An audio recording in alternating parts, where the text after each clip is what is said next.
الناصر صلاح الدین بن یوسف بن ایوب، جنہیں عام طور پر سلطان صلاح الدین ایوبی کے نام سے جانا جاتا ہے، ایوبی سلطنت کے بانی تھے۔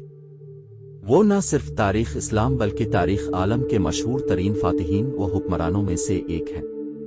وہ 1138 عیسوی میں موجودہ عراق کے شہر تکریت میں پیدا ہوئے۔ ان کی زیر قیادت ایوبی سلطنت نے مصر، شام، یمن، عراق، حجاز اور دیار باکر پر حکومت کی۔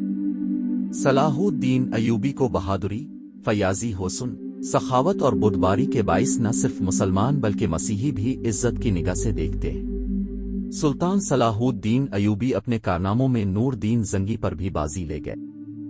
ان میں جہاد کا جذبہ حد درجہ بھرا ہوا تھا اور بیت المقدس کی فتح ان کی سب سے بڑی خواہش تھی۔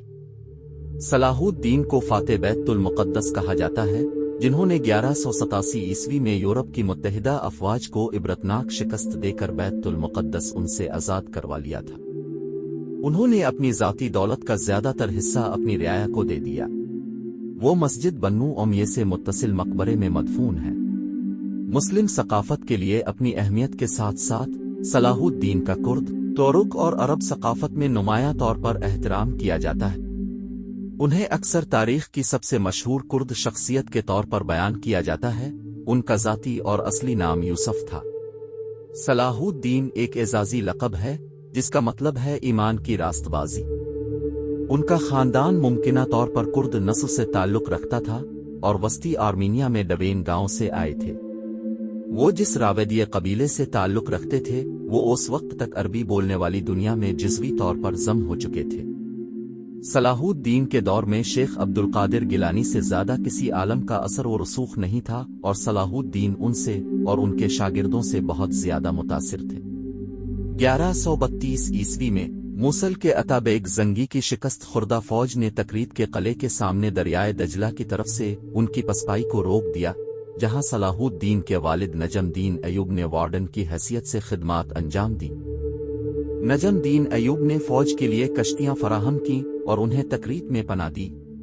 سلطان صلاح الدین دمشق سے خاص لگاؤ رکھتے تھے، لیکن ان کے ابتدائی بچپن کے بارے میں معلومات بہت کم ہیں۔ ان کے سوانح نگاروں میں آن میری ایڈے اور الوے رانی کے مطابق صلاح الدین ریاضی اور قانون پر سوالات کے جوابات دینے کے قابل تھے۔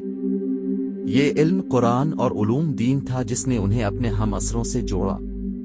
متعدد ذرائع کا دعویٰ ہے کہ اپنی تعلیم کے دوران وہ فوج میں شامل ہونے کے بجائے مذہبی علوم میں زیادہ دلچسپی رکھتے تھے۔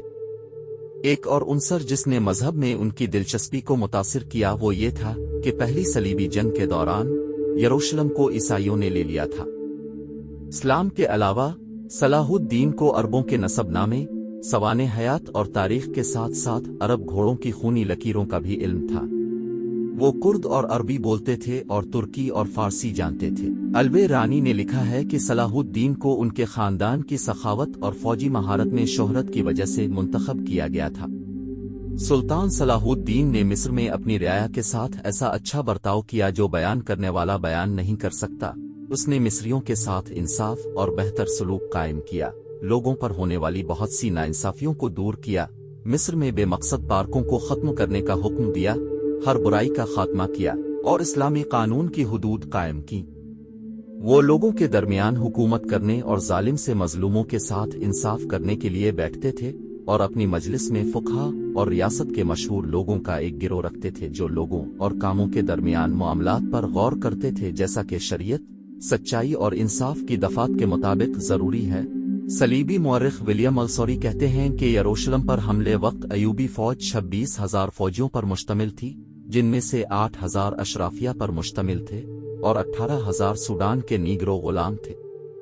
صلاح الدین نے ایک ایک کر کے ثانوی صلیبی پوزیشنوں پر حملہ جاری رکھا، راملے اور لود پر حملہ کیا اور یروشلم کے دروازوں تک پہنچ گیا۔ سلطان صلاح الدین اپنے کارناموں میں نور دین زنگی پر بھی بازی لے گئے۔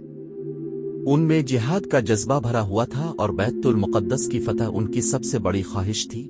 مصر کے بعد صلاح الدین نے 1182 عیسوی تک شام، موصل، حلب وغیرہ فتح کر کے اپنی سلطنت میں شامل کر لیے۔